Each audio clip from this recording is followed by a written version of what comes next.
Hello everyone, and welcome back to our channel, Forever in Memory. In this video, we'll be honoring American celebrities who have passed away today and in recent days, along with other notable figures from around the world. Before we begin, please show your support by giving this video a like. It really helps the channel. Thank you. And let's get started. D'Angelo died at the age of 51, American singer-songwriter, known for his pioneering influence on neo-soul and contemporary R&B. Emerging in the mid-1990s with his groundbreaking debut, Brown Sugar, he redefined the sound of modern soul, fusing gospel roots, funk rhythm, and jazz harmony into something deeply human and timeless. Born Michael Eugene Archer in Richmond, Virginia, D'Angelo grew up surrounded by church music and the spiritual cadence of gospel choirs. His early fascination with Prince, Marvin Gaye, and Al Green shaped a sound that was both sensual and introspective. With his 2000 masterpiece, Voodoo, he reached the height of his artistry, crafting an album that blurred the line between groove and meditation, performance and confession. Despite his fame, D'Angelo withdrew from the spotlight for many years, struggling with personal battles while preserving the authenticity of his art. His later return with Black Messiah in 2014 was both triumphant and reflective, a political and emotional statement that reminded the world of his unmatched sensitivity and depth. D'Angelo's legacy is that of a quiet revolutionary, an artist who reshaped soul music not through volume, but through vulnerability. His voice, warm and searching, remains one of the most intimate sounds of modern music, a reminder that true artistry lies not in perfection, but in honesty. Gurney Norman died at the age of 88, American writer and educator, remembered as one of the defining voices of Appalachian literature. Born in Grundy, Virginia, and raised in the hills of eastern Kentucky, he transformed the landscape of his youth into a lifelong source of storytelling, rich with memory, struggle, and compassion. His acclaimed works, including Divine Right's Trip and Kinfolks, captured the rhythm of rural life with rare honesty and lyricism. Norman's prose carried the quiet wisdom of the mountains, blending folklore, realism, and spiritual reflection. As a professor at the University of Kentucky, he inspired generations of young writers to see dignity in ordinary lives and to listen to the voices often left unheard.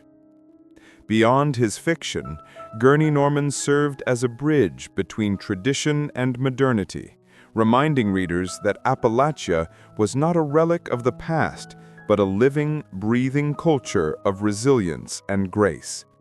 His work endures as a gentle act of preservation, filled with empathy, humor, and deep reverence for the human spirit.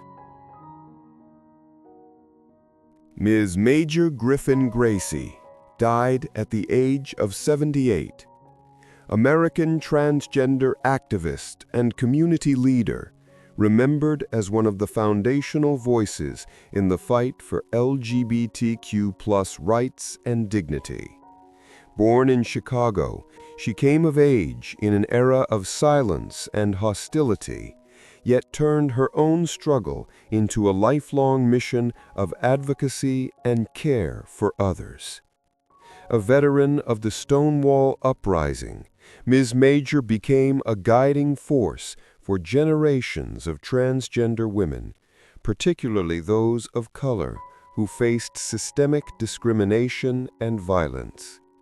Her work with organizations such as the Transgender, Gender Variant, and Intersex Justice Project TGIJP, gave visibility and support to incarcerated trans people, a group long ignored even within the broader movement. Her leadership was never about fame or politics. It was about survival, sisterhood, and love. Through decades of activism, she built communities grounded in mutual aid and compassion, offering safe spaces where people could reclaim their humanity. Ms. Major's legacy lives in every act of defiance, care, and solidarity that continues her work, a reminder that justice is not only a demand, but a daily practice of empathy and truth. Alexander Dityatin died at the age of 68, Russian gymnast and three-time Olympic champion, remembered as one of the most precise and disciplined athletes in the history of artistic gymnastics. Born in Leningrad, he began training at an early age, quickly earning a reputation for his technical accuracy and calm, methodical approach to competition. At the 1980 Moscow Olympics, Dityatin made history by becoming the first athlete to win a medal in every gymnastics event, 8 in total, a record that remains unmatched. His flawless routines, particularly on the rings and vault, combined strength with an almost architectural sense of control. Beyond medals, his performances defined an era of Soviet excellence built on rigor, focus, and composure under immense pressure. After retiring from competition, Dityatin dedicated himself to coaching and sports education, passing his knowledge and discipline to a new generation of gymnasts. His name remains synonymous with perfectionism and integrity, a symbol of how dedication and inner balance can turn athletic mastery into enduring art. Tony Caunter died at the age of 88, English actor, remembered for his steady presence on British television and his long, distinguished career on stage and screen. Born in Birmingham, he trained at the London Academy of Music and Dramatic Art, developing a craft grounded in precision and empathy. Over the decades, Caunter appeared in some of Britain's most beloved series, including EastEnders, where his portrayal of Roy Evans made him a familiar and trusted face to millions of viewers. He was also known for his work in Z-Cars, Doctor Who, and numerous theater productions, where his professionalism and quiet authority earned the respect of colleagues and audiences alike. Beyond fame or celebrity, Tony Caunter embodied the virtues of a true character actor, reliable, disciplined, and deeply human in every performance. His career reflected a lifelong devotion to storytelling, and his work continues to resonate as a testament to the enduring power of craft and humility in British acting. Nasser Tagvai died at the age of 84, Iranian film director and screenwriter, remembered as one of the central figures of Iran's new wave cinema. Born in Abadan, a port city shaped by oil and industry, he drew much of his inspiration from the working-class lives and coastal landscapes of southern Iran. His films reflected both the poetry and the hardship of ordinary existence, stories told with quiet realism, deep empathy, and visual restraint. Tagvai's early works, including Tranquility in the Presence of Others and Captain Khorshid, marked a turning point in Iranian cinema, introducing a literary and humanist sensibility that broke from convention. He combined social observation with moral introspection, revealing the dignity of people caught between tradition and change. Throughout his career, he resisted commercial formulas, staying true to his vision even in times of censorship and limitation. His influence extended far beyond his own filmography, shaping generations of Iranian directors who saw in his work a model of artistic integrity and courage. Nasser Tagvai leaves behind not only a body of remarkable films, but also a philosophy of cinema, one that believed in honesty, compassion, and the enduring strength of human spirit. Jeff Bridges was born in Los Angeles in 1949 into a family where cinema was not a distant dream, but part of everyday life. His father, Lloyd Bridges, was already a well-known actor. His mother, Dorothy, a poet and writer with a quiet strength that balanced the family's creative energy. The house in which Jeff grew up was filled with scripts, laughter, and late-night conversations about art, craft, and the strange world of performance. For the Bridges family, film was not just work, it was language, rhythm, a way of seeing the world. From an early age, Jeff absorbed this atmosphere. He spent his childhood on studio sets, wandering between cameras, lights, and director's chairs, observing his father at work. These were not just family visits, they were lessons in discipline and patience. He saw how a single line could be delivered in a dozen ways, how silence could speak more powerfully than words, and how true professionalism was built on respect. Respect for colleagues, for the audience, and for the story itself. The Bridges home, however, was not one of pressure or expectation. Lloyd and Dorothy raised their children with freedom to explore, to question, to fail. Jeff learned early that art is not about perfection, but about honesty. He was encouraged to paint, to play music, to try photography, to read widely. His older brother, Beau, also followed their father into acting, and together they grew up in an environment where competition gave way to collaboration, and where curiosity was the family's main tradition. In high school, Jeff began to show interest not only in performance, but in the technical side of cinema, the camera, editing, sound. He was fascinated by how stories came together, how rhythm and emotion were created in the cutting room. He was also a talented musician, spending long nights with a guitar, finding in music the same emotional truth that he would later search for in acting. When he enlisted in the Coast Guard Reserve after school, it was not a rebellion against the family legacy, but an extension of his search for self.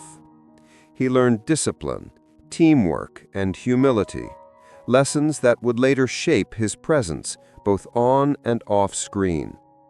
Those years gave him distance from Hollywood and a clearer understanding of his own identity beyond the Bridges name. Upon returning to Los Angeles, Jeff began studying acting seriously. He attended workshops, watched the masters, and learned to listen, not just to dialogue, but to silence. His teachers described him as effortlessly real, someone who never chased emotion, but allowed it to surface naturally. That authenticity would become his signature. In his early 20s, Jeff began appearing in small film and television roles, often understated, but always memorable. Casting directors noticed something rare. He didn't perform characters, he inhabited them. His gestures were unhurried, his eyes alive with thought, his voice carrying the calm weight of sincerity. Even in his first appearances, there was a quiet magnetism, the sense that he wasn't acting for approval, but for truth. As the 1970s unfolded, Jeff Bridges' career began to mature in rhythm with the changing heartbeat of American cinema. It was an era that prized realism and vulnerability, and Bridges, with his quiet sincerity and lack of theatrical ego, fit naturally into its landscape. He was part of a new generation of actors who seemed to live their roles rather than perform them. Men whose gestures were subtle, whose silences carried weight. After The Last Picture Show brought him national attention, Bridges became known for his uncanny ability to disappear into any character without losing his own center. He followed that success with Fat City, 1972, a raw, unvarnished story of broken boxers and faded dreams.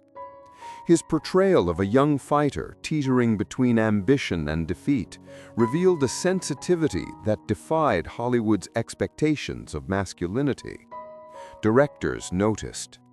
Critics wrote of him as an actor with the calm of a poet and the instincts of a working man. Through the mid-1970s, Bridges continued to make deliberate, unconventional choices. He refused to be typecast, moving easily from intimate dramas to philosophical adventures. In Thunderbolt and Lightfoot, 1974, alongside Clint Eastwood, he combined humor and melancholy in a way that made audiences laugh one moment and ache the next. His nomination for Best Supporting Actor confirmed what colleagues already knew. Jeff Bridges didn't chase roles for fame. He followed the pulse of truth inside them. Away from the screen, Bridges led a life remarkably free of Hollywood artifice. He painted, wrote music, and carried his camera everywhere, capturing quiet details of the world around him. Photography for him was not a hobby, but a way to remain present, a discipline of observation that deepened his acting. He once said that the lens reminded him to pay attention to what's actually happening, not what I expect to happen. That philosophy would come to define his entire craft. As he entered the 1980s, Bridges began to balance the momentum of his career with an expanding sense of identity.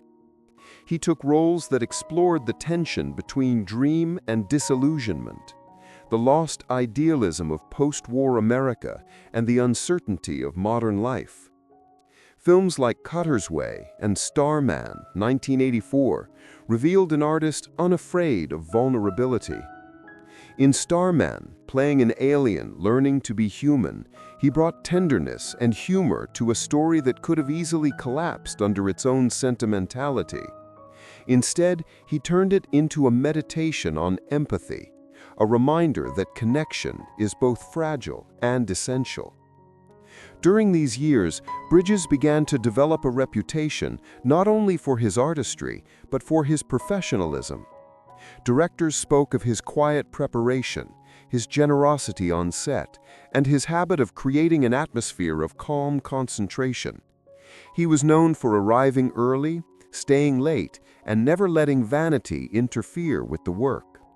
To him, filmmaking was not about hierarchy or stardom.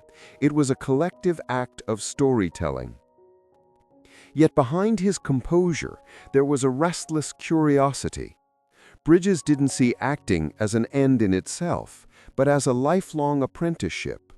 He read widely, philosophy, poetry, Zen, searching for ways to align his inner life with his creative one. Meditation became part of his daily routine. He once described acting as a form of meditation in motion, a process of surrender rather than control. That approach gave his performances a grounded stillness that audiences could feel even when he was barely speaking. It was also during this period that his personal life deepened. In 1977, while filming Rancho Deluxe in Montana, he met Susan Geston, a waitress working near the set. Their connection was immediate, not dramatic but steady, built on mutual respect and quiet affection. They married soon after and built a family far from the glare of Hollywood's constant spotlight. To Bridges, Family became both refuge and compass, a reminder that the most meaningful roles were the ones lived off-screen. By the end of the 1980s, Jeff Bridges had become one of the actors of his generation to balance consistent critical acclaim with personal integrity. His body of work already displayed astonishing range, from drifters and dreamers to men of conscience and complexity. Yet through it all, one quality remained unchanged: authenticity. In every frame, he appeared utterly present, as if the camera had stumbled upon a real person rather than a performance. This was the foundation of what would become his defining trait: a capacity to dissolve the barrier between fiction and reality. Jeff Bridges didn't just portray life, he inhabited it. And as the next decades would show, that rare ability would carry him through transformations that few actors in modern cinema have achieved. From the promising son of an actor to one of the most quietly powerful storytellers in film history. As the 1990s arrived, Jeff Bridges entered the mature stage of his career with a sense of quiet assurance. He was no longer the rising star of American cinema, but a fully realized artist whose very presence could anchor a film.